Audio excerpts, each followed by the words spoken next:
আজকে আপনাদেরকে দেখাবো আরেকটি ছোট্ট ভ্রমণ ভিডিও। আমরা যাব উদয়পুর গঙ্গাছড়া, যেখানে দৃষ্টায়ন এবার প্রথম যাবে।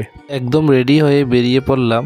আমরা প্রথমে যাব টমটমে করে বনকর যেতে 5 থেকে 7 মিনিট সময় লাগে। এই তো আমরা চলে আসলাম বনকর এসে দেখি বাস দাঁড়িয়েছে উদয়পুর যাওয়ার জন্য। উদয়পুর আমরা সড়ক পথ এবং রেলপথ দুইটাতেই যেতে পারি, কিন্তু আমরা যাব সড়ক পথে। উদয়পুর যেতে ছোট বড় সব ধরনেরই গাড়ি পাওয়া যায়। বেশিক্ষণ সময় লাগে না, 40 থেকে 50 মিনিটের মধ্যে উদয়পুর পৌঁছে যাবেন।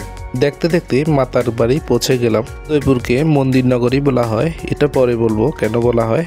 আমরা চলে আসলাম রমেশ চৌমুহনী। এখন আমরা গাড়ি থেকে নেমে যাব।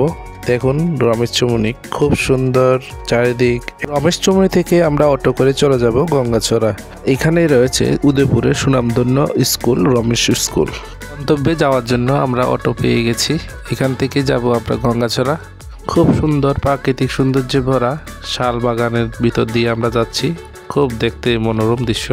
কথা বলতে বলতে গঙ্গাছড়া এসে পৌঁছালাম। গঙ্গাছড়া রয়েছে আমাদের দোকানে এসে পৌঁছালাম। বাবু নাতিকে দেখে খুব খুশি হয়ে গেল। ব্যবসা সূত্রে আমাদের গঙ্গাছড়ার সঙ্গে অনেক বছরের সম্পর্ক, প্রায় 60 বছরের। যখন আমরা দুই ভাই ছোট ছিলাম, তখন এইভাবেই বাবুর দোকানে এসে গদিতে বসতাম। আজ দৃষ্টায়নও সেই গদিতে বসেই খেলা করছে। আগের কথা সবগুলি মনে পড়ে গেল বাবুর। গঙ্গাছড়া বাজারটি খুব সুন্দর একটি বাজার। গঙ্গাছড়ার এত সুন্দর গ্রাম্য পরিবেশ দেখতে দেখতে আমরা চলে যাচ্ছি ঘরে।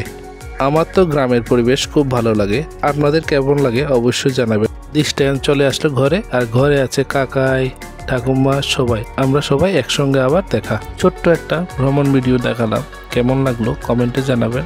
দেখা হবে আবার পরের ভিডিওতে।